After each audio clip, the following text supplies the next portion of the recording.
राकेश जायसवाल की दो बेटियां और एक बेटा है। सबको साथ में लेकर अपना जीवन यापन करते थे। बड़ी बेटी रिया जायसवाल की कुछ महीने पहले रिया जायसवाल के मां बाप बड़ी बेटी रिया की सगाई करके शादी तय कर दी थी।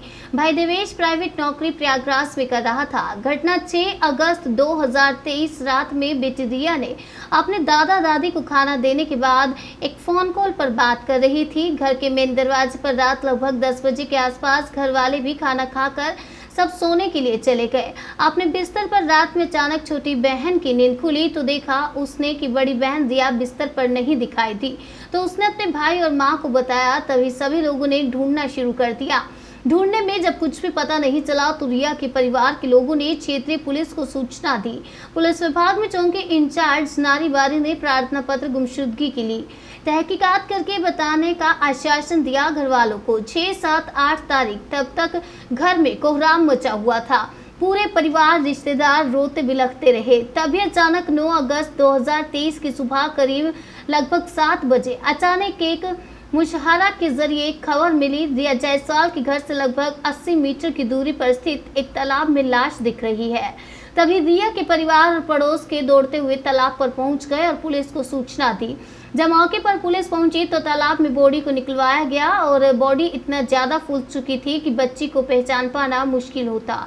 रिया बच्ची के कपड़े से बॉडी की पहचान कराई गई। घर वालों से तभी क्लियर हो पाया तालाब में मिली बॉडी रिया की ही है। पिछले साल भी रिया की छोटी बहन को भी कुछ दरिंदों ने अगवा करके गायब किया था। उस समय लड़की सही सलामत पुलिस की सहायता से बरामद कर ली गई थी। सही सलामत नारीबारी चौकी इंचार्ज और अधिकारियों का कहना है कि कुछ लोगों को उठाया गया है। शक के आधार पर पूछताछ की जा रही है। जैसे ही कोई ठोस सुराग मिलता है दोषियों के साथ सख्त से सख्त कार्रवाई की जाएगी। रिया के घर वाले काफी डरे सहमे हुए हैं। घर वालों का कहना है कि मुझे उत्तर प्रदेश सरकार, मुख्यमंत्री योगी आदित्यनाथ से और पुलिस प्रशासन से उम्मीद है कि दोषियों को जल्द से जल्द गिरफ्तार करेंगे, लेकिन दोषियों का खुलासा अब तक कोई नहीं हुआ है। आइए न्यूज़ 21 चैनल के माध्यम से एक प्रयागराज में बहुत बड़ी वारदात होती है। 6 अगस्त की रात कोहराम मचता है एक जायसवाल परिवार के घर में, जनपद प्रयागराज के शंकरगढ़ थाना क्षेत्र के अंतर्गत। आइए उस बच्ची की भाई से पहले मुलाकात करते हैं। भैया, आपका शुभ नाम? देवेश जायसवाल। घटना क्या हो गई आपके यहाँ?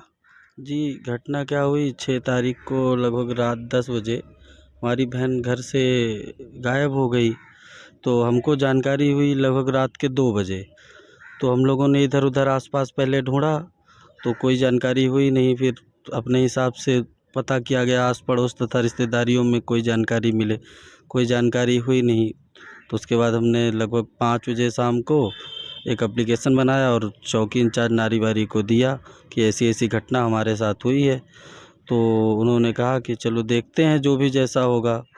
तो उसके बाद 9 तारीख को सुबह 6 बजे लगभग हमारी बहन की लाश हमारे घर के पास के तालाब में मिली हमको। हमारे घर। आपको कैसे पता चला कि तालाब में ही आपकी बहन की लाश है? जी, हमको तो डायरेक्ट नहीं पता चला। कोई व्यक्ति है हमारे घर से लगभग हमारे घर से लगभग 200 मीटर दूर पे उसका घर है। जाति का मुशाहरा है, वो उधर से ही गुजर रहा था तो उसकी नज़र पड़ी उस पे। तो उसने सोचा कोई जानवर है। तो जब उसने हटाया देखा तो लाश पड़ी हुई थी। तो उसने सबसे हल्ला किया, बताया कि लाश पड़ी हुई है। जब हमारे घर से लोग पहुँचे तो बताया रिया की लाश है। तब तक हमको भी जानकारी हुई। हम पहुँचे वहाँ पे तो मौके पे देखा कि रिया की लाश पड़ी हुई है वहाँ पे। तो हमने सबसे पहले चौकी इंचार्ज संतोष सिंह को इस बात की जानकारी दी और जब वो वहाँ पे मौजूद हो गए तब हम लोगों ने लाश को निकलवाया। तो उनके ही कहने पे हम लोगों ने तालाब में मोबाइल ढूंढने की कोशिश की। उन्होंने बताया देखो मोबाइल वगैरह तो नहीं गिरी हुई है। तो मोबाइल वगैरह ढूंढ रहे थे, कोई जानकारी मिली नहीं। पानी में ढूंढा गया, मोबाइल मिली ही नहीं। तो फिर तालाब के भीट के जस्ट इस पार खेत है, वहाँ पे हम लोगों ने ढूंढने की कोशिश की तो देखा गया कि वहीं पे रिया का चप्पल गिरा हुआ है। तो और ढूंढा गया तो दूसरा चप्पल वहीं से कुछ दूरी पे मिला। तार लगा हुआ था उसी खेत में। तो देखा कांटे के तार में रिया का बाल लिपटा हुआ है और कांटे के तार में ही खून के छींटे पड़े हुए थे। और जब संजीदगी से ढूंढा गया तो ज़मीन पे वहीं से कुछ दूरी पे काफ़ी ज़्यादा खून गिरा हुआ था। उसकी ये बात बताई गई तो उसके बाद 12 सीओ साहब भी आए, फॉरेंसिक टीम आई, डॉग स्क्वाड आए, देखे, जांच किए। और फिर उन्होंने कहा कि बॉडी को हम लोग पीएम हाउस लेके आए, वहाँ से पोस्टमार्टम हुई, वहाँ से लेके गए। आज ये लगभग 2 दिन की घटना हो चुकी है। अब कोई उचित कार्रवाई हो नहीं रही है बच्चे हमारे की साथ। उम्र क्या रही होगी? बच्चे की उम्र? बच्ची की उम्र हमारे 22 वर्ष थी। नाम क्या था पूरा? नाम रिया जायसवाल। आपको किसी पे शक है? जी, शक तो है, अब नाम नहीं लेना चाहेंगे उसका, अज्ञात में है वो तो पुलिस वाले ही ढूँढेंगे क्या है, कैसे है, किसने किया है ये। अब वही बताएँगे कैसे हुई, क्या हुई।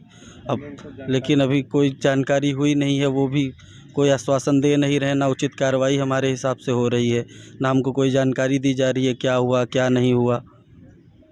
ये बच्ची के पिता भी साथ में आए हुए हैं। आप क्या कहना चाहेंगे कि प्रशासन ने आपके हक में कुछ कार्य किया कि नहीं? अभी 6 तारीख का मामला था, आज 11 तारीख हो रही है। अभी तक नहीं कोई किया है। और कुछ बोल? आप कुछ उम्मीद रख रहे हैं सरकार से या प्रशासन से? शासन से अभी कोई तक वो नहीं मिल रहा है, प्रशासन नहीं काम आगे बढ़ा रही है। ये बच्ची के पिता हैं जो कि कह रहे हैं अभी प्रशासन द्वारा भी कोई ऐसी चीज़ से अवगत नहीं कराया गया है। और लड़की के भाई का भी कहना है, देवेश जी का, कि हम लोगों ने भी प्रशासन को दरखास्त दिया है, जो कि प्रशासन ने भी सांत्वना दिया है कि उचित कार्रवाई करेंगे और मृतक बच्ची की आत्मा को शांति भी दिया जाएगा।